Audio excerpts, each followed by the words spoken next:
"Move along, old man. You can't loiter here. This area is restricted." The young security guard's sharp, dismissive voice cut through the pregame buzz outside the colossal stadium. 90-year-old Arthur Jenkins, his frail frame leaning heavily on a worn wooden cane, flinched. His watery blue eyes that had witnessed horrors and heroism few could imagine, clouded with a hurt, deeper than the guard's insolence. In his trembling hand, he clutched a faded, creased photograph, his only proof of a promise made long. Ego? He was simply trying to find his way, trying to honor a memory. But all they saw was an old derelict. "Please," he began, his voice a dry whisper, "I just need to." But before he could finish, the crackle of a taser sounded, followed by searing, incapacitating pain that sent him crashing to the unforgiving concrete. There he lay, a forgotten hero, tasered for simply existing.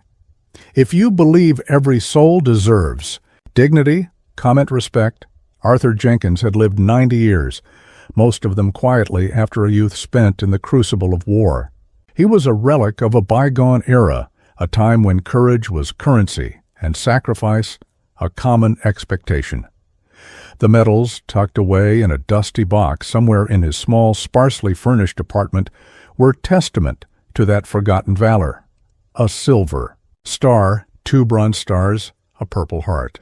He never spoke of them. In fact, he rarely spoke at all. His quietness was often mistaken for silliness or insignificance. Today, however, was different.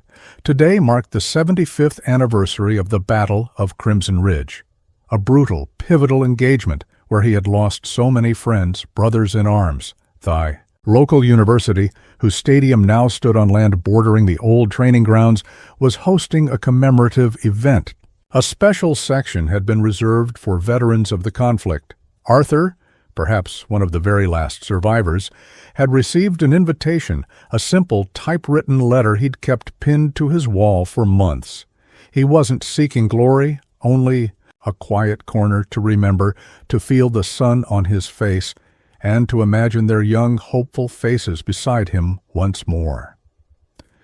He had taken 3 buses to get here, his old suit faintly smelling of mothballs, the photograph of his unit taken just before. The battle clenched in his hand. He arrived early. The invitation said to come by Gate C for special assistance. But Gate C was a chaotic mess. Barricades and suspicious personnel, none of whom seemed to know anything about special assistance for an old veteran. He was directed, then misdirected, shuffled from one impatient queue to another. Each dismissal chipped away at his composure, not his dignity, which was too deeply ingrained, but his hope of reaching his destination. Finally, trying to find a quieter entrance near the team facilities, a place vaguely mentioned in an old news clipping about the stadium's construction, he found himself near a cordoned-off VIP area. He wasn't trying to breach it, only to ask for directions again, to show his worn invitation. That's when he encountered Officer Miller and his younger, equally officious partner, Officer Sanchez. Miller, barely 30 with a buzz cut and an air of self-importance far outweighing his actual authority, took one look at Arthur's shabby suit, his hesitant demeanor, and the tremor in his hands, making an instant judgment. "This isn't a shelter, Pops," Miller sneered, arms crossed, blocking Arthur's path. "Game day VIP access only. You need to move on," Arthur tried to explain, his voice thin. I have an invitation for the Crimson Ridge commemoration." "I'm a veteran." He held out the creased letter. Miller didn't even glance at it. "Yeah, right. And I'm the quarterback? Look, I don't have time for stories. Just get out of here before I have to remove you."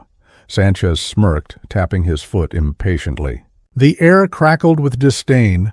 Arthur stood his ground, a spark of the old soldier flaring in his faded eyes. "I need to be here," he stated, his voice gaining a fraction more strength. "It's important." This quiet defiance seemed to enrage. "Miller, important?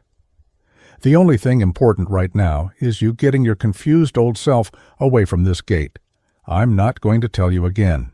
The tension was a taut wire vibrating with unspoken threats and generations of misunderstanding.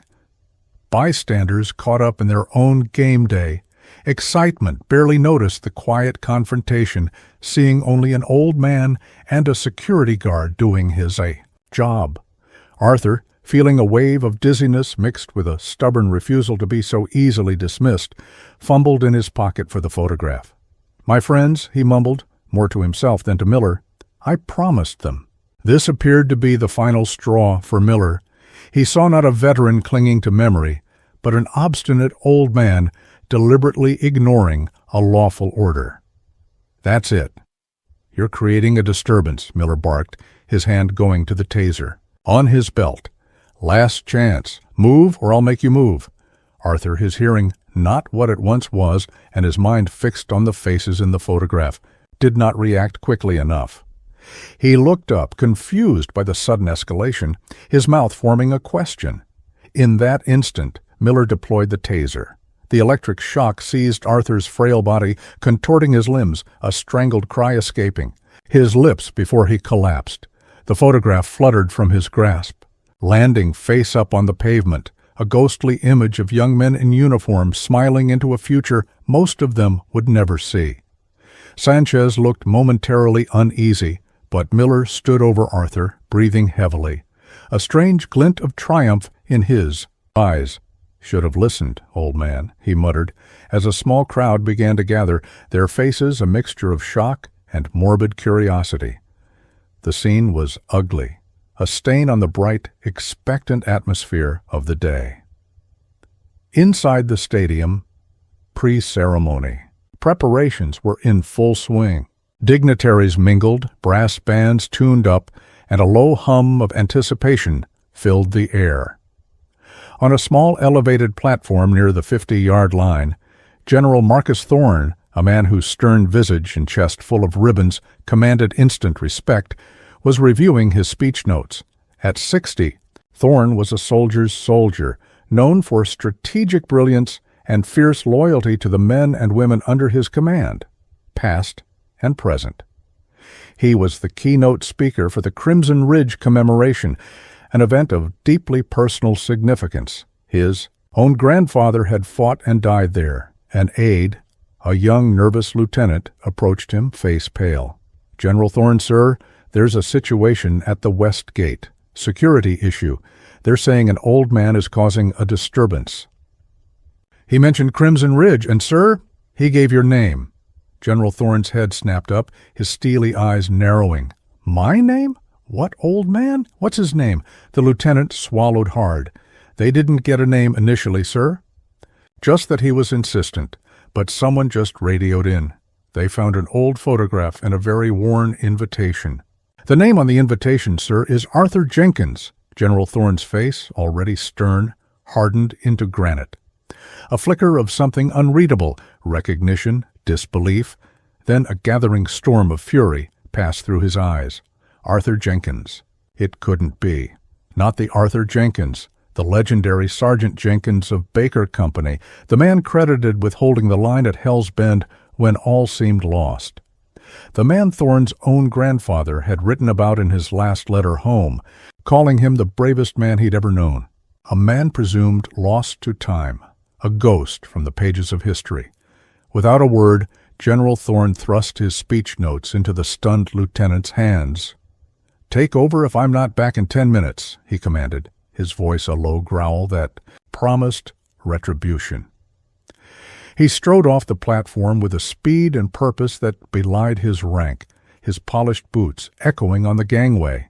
Aides scrambled to keep up, confused and alarmed by his abrupt departure and the thunderous expression on his face. He moved like a man possessed, pushing past startled security personnel. His progress was a ripple of authority cutting through the throngs. He didn't wait for golf carts or escorts. He walked, almost ran, his mind racing. Arthur Jenkins, if it was him, and if any harm had come to him. The general's jaw clenched, so tight it ached. He could hear the distant sounds of a commotion as he neared the west gate, a knot of people, the flashing light of what looked like an ambulance pulling up. His heart hammered against his ribs, a sickening premonition washing over him. He broke into a jog, his medals glinting in the sunlight. a stark contrast to the scene he was about to witness. The image of Sergeant Jenkins, young and indomitable from the grainy historical photos, superimposed itself over the fear of what he might find. General Thorne burst through the onlookers, his presence alone parting the crowd like the Red Sea, and then he saw him. Arthur Jenkins, frail and disheveled, being ineptly attended to by a paramedic, while Officer Miller stood by, justifying his actions to a supervisor who had just arrived looking flustered. Arthur lay on the ground, his face pale, a thin trickle of blood from a scrape on his temple. The faded photograph lay near his outstretched hand. Thorne's breath hitched. It was him. Older, yes, profoundly aged, but the set of his jaw, the look in those weary eyes, it was unmistakably Sergeant Arthur Jenkins. A sudden cold fury, sharper than any he'd felt on the battlefield, surged through the general. "Stand down." The command ripped through the air, not a shout, but a low, resonant roar imbued with decades of authority. It froze everyone in place. Officer Miller, mid-sentence, snapped his mouth shut, his eyes widening as he took in the decorated general. Advancing like an avenging angel, Sanchez went pale. The paramedics paused. General Thorne was on his knees beside Arthur in an instant, his movement surprisingly gentle. "Sergeant Jenkins, Arthur, it's Marcus Thorne. General Thorne, can you hear me?" Arthur's eyelids fluttered. A flicker of recognition, or perhaps just confusion, crossed his face. "Thorne," he whispered, his voice barely audible. Little Timmy. Thorne's grandson." General Thorne felt a lump rise in his throat. "Yes, Sergeant, yes it is." He gently took Arthur's trembling hand. The contrast was stark. The general's strong, steady grip and Arthur's bird-like fragile one. Then General Thorne rose slowly to his full imposing height, his gaze sweeping over the assembled security personnel, settling on Officer Miller, like the eye of a hawk. His voice, when he spoke, was dangerously quiet, each word laden with contempt. "Officer," he began, his tone deceptively mild, "explain to me, if you can, why a 90-year-old man, a decorated war hero, is lying on the concrete, having been assaulted by your equipment." Miller stammered. "Sir, he was refusing to comply. He was trespassing in a restricted area, creating a disturbance." "I followed procedure." General Thorne's eyes narrowed to slits. "Procedure is procedure. To taser a man who could be your grandfather, a man who fought for the very freedoms that allow you to wear that uniform with such misplaced arrogance." He gestured towards the dropped photograph. "This man, Officer Miller, is Sergeant Arthur Jenkins. He's not trespassing. He is an honored guest at today's commemoration, an event that exists because of men like him." The general's voice began to rise, not in volume, but in intensity, raw emotion coloring his words. "Do you have any idea who this is?" he thundered, his gaze now sweeping over the stunned onlookers, many of whom were now filming with their phones.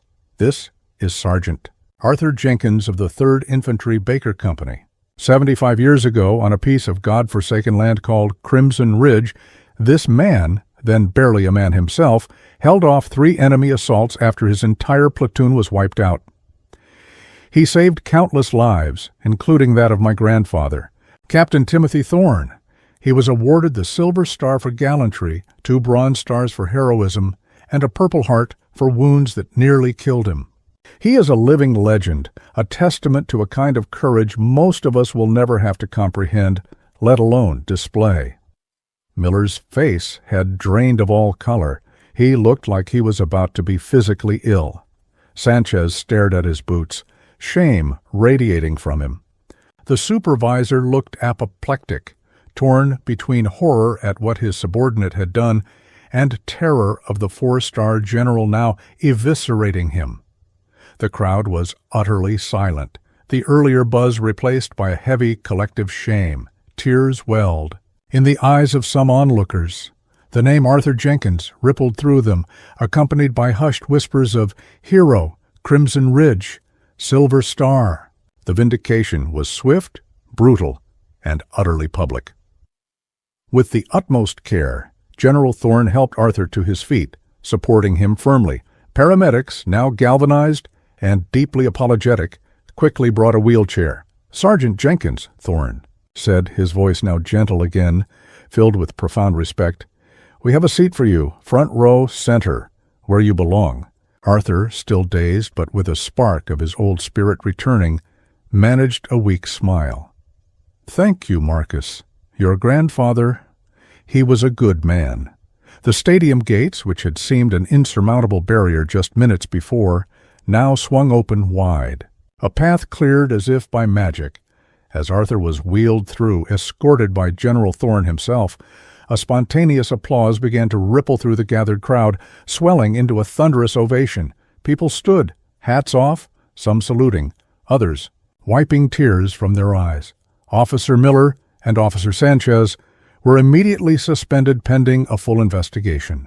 The stadium management, alerted to the disaster, rushed to offer profuse apologies and assistance. Later, General Thorne, standing on the platform where he was meant to deliver his prepared speech, set his notes aside. His voice, amplified by the stadium speakers, resonated with emotion. "Ladies and gentlemen, honored guests, today we are privileged to have with us not just a memory of heroism, but a living embodiment of it." He turned and gestured to where Arthur sat, now cleaned up, a blanket over his shoulders, looking overwhelmed but dignified. "Sergeant Arthur Jenkins. He almost didn't make it here today due to an appalling failure of respect and recognition at our very gates. Let this incident serve as a stark reminder. Heroes don't always wear their commendations on their sleeves. Sometimes they walk among us, quiet and unassuming, their battles long past, but their valor etched into the very fabric of our freedom." The stadium erupted in another sustained ovation, this one even more fervent, directed solely at the frail old man who had simply wanted to remember his friends. The university president announced an immediate review of all security protocols, with a new emphasis on sensitivity training, particularly concerning veterans and the elderly. Officer Miller, it was later reported, resigned before he could be formally dismissed, his career in security services effectively over. The image that lingered long after the speeches and accolades was of Arthur Jenkins sitting quietly in the VIP section, the late afternoon sun warming his face. In his lap, no longer clutched in desperation, but held with gentle reverence, was the old photograph of Baker Company. General Thorne sat beside him, not as a four-star general, but as Timmy Thorne's grandson, listening intently, as Arthur, his voice stronger now, softly recounted stories of the young men in the picture, their laughter, their fears, their dreams. The taser marks would heal. The public humiliation would fade. But the restoration of dignity, the sudden overwhelming wave of recognition and respect, had mended something deeper within him. For a moment, the world had remembered what it meant to honor its heroes, not just in monuments and speeches, but in the simple act of seeing the person before them. The incident became a local legend, a cautionary tale whispered among security staff for years to come, a reminder that true strength and significance often lie hidden beneath the surface, waiting only for a moment of recognition to blaze forth. The value of a soul cannot be judged by the frailty of its vessel or the quietness of its voice. True honor is earned, not demanded, and respect is a debt owed to all, especially those who have already paid so dearly for our peace. Subscribe to Hidden Sparks for more stories that remind us to look deeper and always choose respect. Type honor if you believe in the enduring legacy of our veterans.